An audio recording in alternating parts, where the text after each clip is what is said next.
Like so many of you watching this video, I started mountain biking on flat pedals, eventually built up the skill and the confidence to move to clipless, and yet I've heard so many people talk about why switching back to flats is the way to go. So I decided to try it for the last 3 months, and I want to share with you the amazing things that I found from doing it.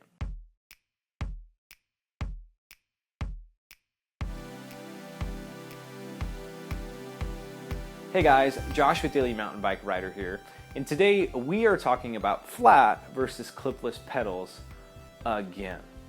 Some of you may not know, I made a video a while back called Why I Switched to Clipless Pedals, and I think you should too.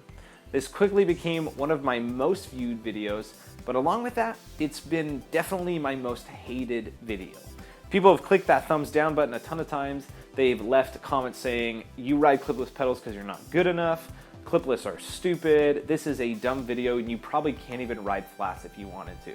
And after all of these comments, I got so fed up that I decided to quit clipless pedals cold turkey, get a really nice pair of flat pedals, and silence all the haters. And that's exactly what I did, and the findings I have from doing that have completely surprised me. Now, real quick before we get there, I've got to talk about the term clipless versus clips because so many people ask me about it. They say, Josh, what's the difference? Why don't people call it clipped in because that's what you're doing with the pedals? Some people have told me I'm an idiot for using the term clipped instead of clipless, and here's the truth. Pedals started as flat pedals, they were plastic or metal, and then this invention came out called the toe clip. You guys have probably seen these. It's the plastic toe thing that goes around the pedal that allows you to put your foot in, and when you pull up on it, it allows you to pull up on the pedal and the crank. Then after the toe clip came out, came the invention of clipless. And the idea was you clip into your pedal and can still pull up on your shoe, pulling the crank up, and yet you don't have the clip there, so it's the same feeling but clipless. Now, fast forward to 2018 and you can hardly find a bike unless it's vintage that has a plastic or metal toe clip on it.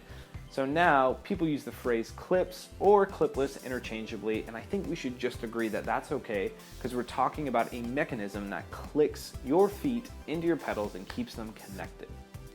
Now, let's talk about me switching back to flats. I had a lot of concerns putting on flat pedals and using my flat shoes again, but there were 3 huge things that surprised me when I did so. The first thing is the amount of confidence and control I felt on flats.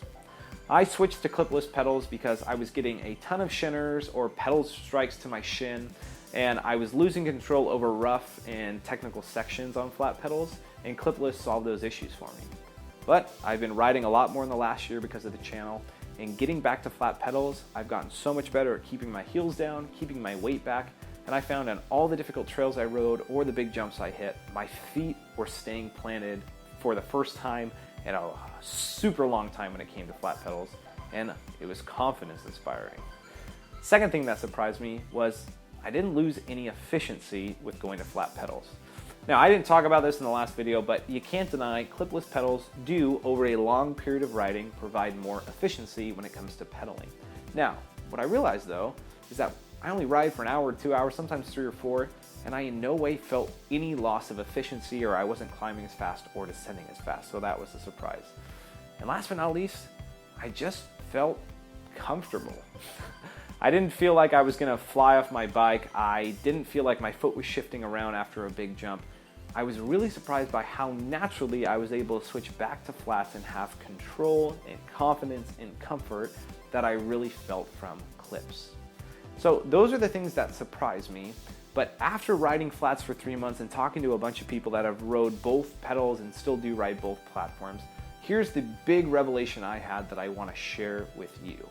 And I'm willing to stick by this, whether you like it or not, and even though I know people are going to completely disagree with me, and I'm totally okay with that. And that truth is this. When it comes to flat pedals versus clipless pedals, the winner is the fact that it actually doesn't matter whatsoever. Now hear me out before you start typing that comment down below. I've realized that when it comes to great riders, there are a ton of great riders that use flat pedals, there are a ton of great riders that use clipless pedals, and at the end of the day, it's all about the rider using the pedals and not the pedals under the rider.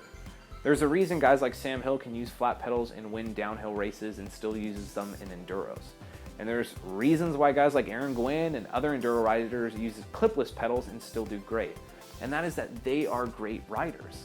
And I believe if they were to switch platforms and be devoted to learning flats or clipless, that they would still be just as good as if they used the other. And so what does that mean for us?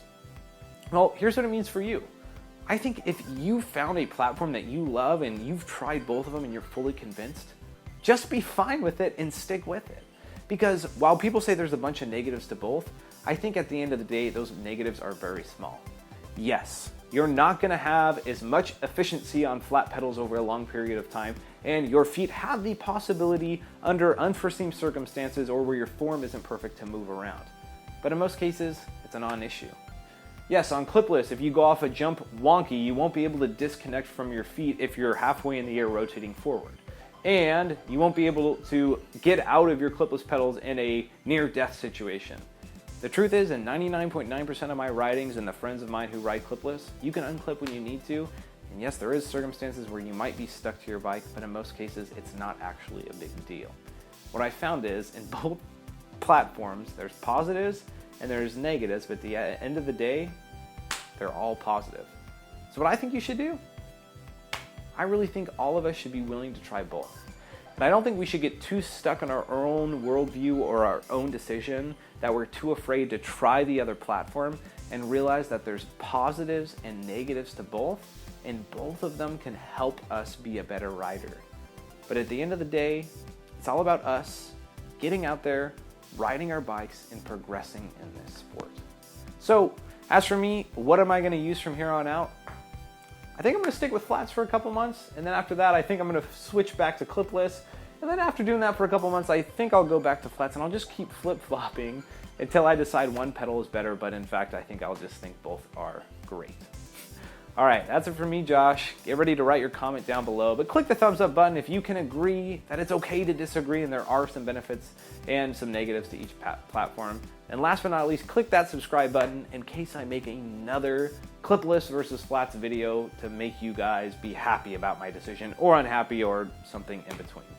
All right, you know what time it is. Don't spend too much time watching YouTube videos. Get out there and ride your bike, whether it has flats or clipless pedals, and make sure you do it every single day.